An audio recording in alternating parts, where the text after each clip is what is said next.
there is all-out war between Huawei and NIO. Very interestingly, NIO's president, Chun Li-hong, a couple weeks ago, all right, on stage, actually tried to convince Huawei and Aito to join in on the swap network. And then he welcomes them with open arms and hopes that they can consider swapping. But very interestingly, one of Huawei's chief technology officers said on the topic of battery swapping replacing supercharging, he said the technological advancement of battery tech goes so fast, advances so fast, that supporting batteries from before becomes a heavy burden. All right, this is exactly what he said. And then, all right, head of New Power, Dr. Xin Fei, who I've actually interviewed during Beijing Auto Expo, very smart guy. He's a professor, and he said, we should not let the people that don't know what they're talking about talk.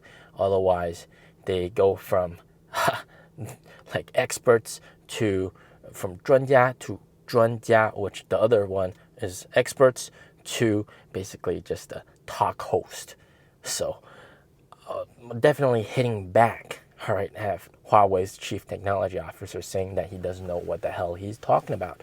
So what the chief technology officer of Huawei is mentioning is the fact that NIO's batteries are all 400 volt right now. All the swap station batteries are 400 volt right now.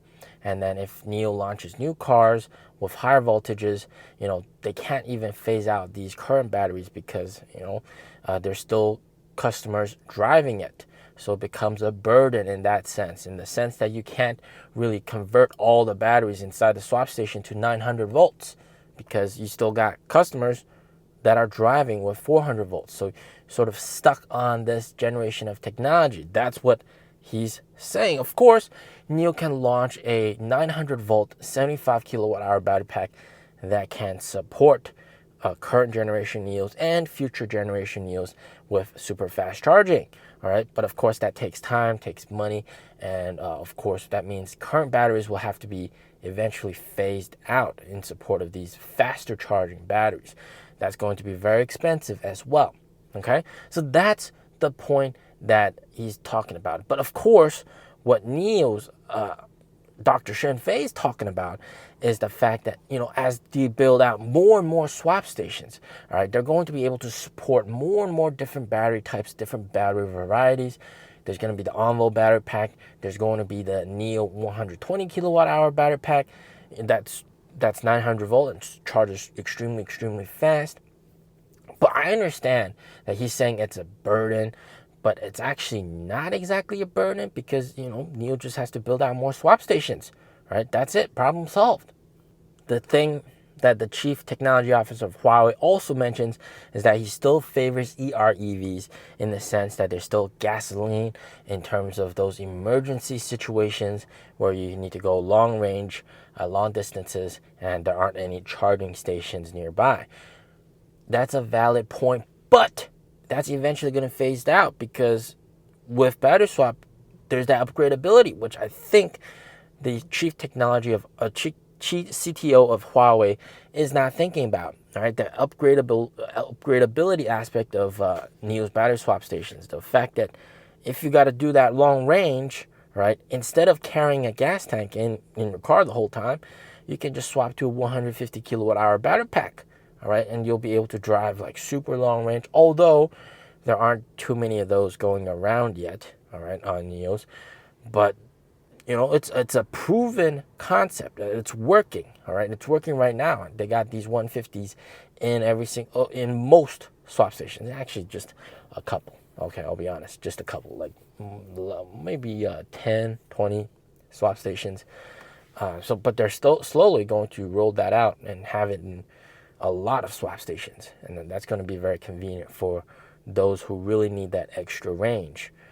And that's problem solved. You don't need to carry a gas tank with you all the time. And even seeing like most EREV owners, right, they drive and they never touch the gasoline for 6 months or 8 months or even a year, and the gasoline in their car expires. And meanwhile, they're chugging along this heavy gasoline, heavy gas tank, and heavy generator. It just becomes less energy efficient, the whole car, and they're just driving it like an EV, right? So it's a very dumb thing. But you understand both sides of the argument, all right? Right, the CTO is offering the Huawei CTO is saying it's going to be stuck in last generation of tech. You can't advance into next generation of tech, whereas NIO's head of NIO Power saying, hey, there's that battery upgradability aspect. I mean, like, why are you still chugging along a heavy gas tank, right? But yeah, here is a very interesting video of NIO's AEB versus Huawei Aito's AEB. 蔚来 ES6 端到端 AEB 第一次测试。蔚来 ES6 端到端 AEB 第二次测试。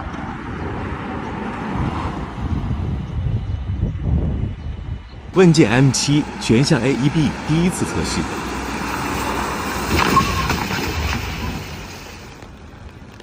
问界 M7 全向 AEB 第二次测试。So clearly you can tell, even in terms of AEB, in terms of LiDAR, all right, there's actually some core differences. Some people use the 1550 nanometer wavelength LiDAR. Some uses the 800, which doesn't see as far. And clearly you can tell that when it comes to the same scenario, NIO is able to brake ahead of time effectively, whereas Aito, it's struggling to brake, and then the second time it actually failed and actually crashed into that dummy, which is kind of unfortunate. Going forward, Huawei and NIO, they're going to be some of the biggest rivals ever, because Huawei has their own Harmony OS system that they want to have on every single EV and EREV out there, all right? And they're constantly working with all these different big companies. They're working with Chery, they're working with JAC, and they're working with all these big automotive traditional companies, Stellantis, etc. I mean, like, wow. It's just hugely successful for these guys, okay? And they have their own package of software and also autonomous driving solution, and they have their own technology when it comes to EV tech and EREV tech, and NIO is definitely a very big competitor to them, all right? And they definitely want to compete against NIO, and they're also aiming at that high tier price category. It's just the fact that NIO is a pure EV and Aito and these guys are EREVs. And even though they sell EVs, their EV numbers are just tiny, minuscule compared to NIO, what NIO does. But nonetheless, they sell a lot of cars. Okay, they sell a lot of cars. And Huawei, they're going to be launching new brands with all these other automakers as well.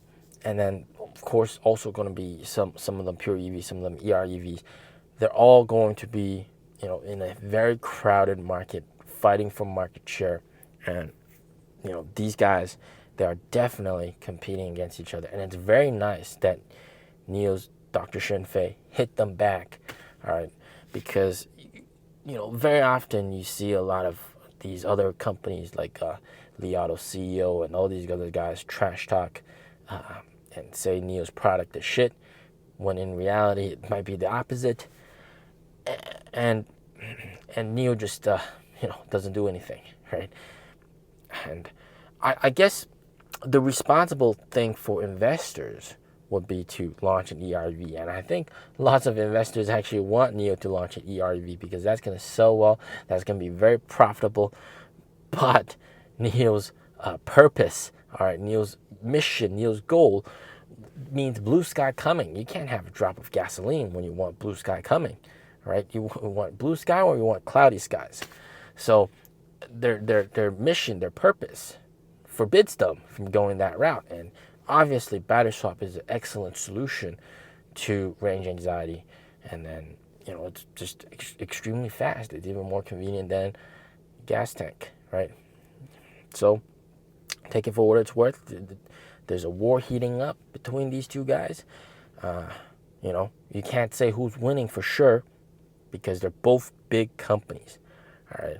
But definitely, I would say that NIO has the better tech in my personal opinion. All right. As always, stay safe, stay healthy. Peace out.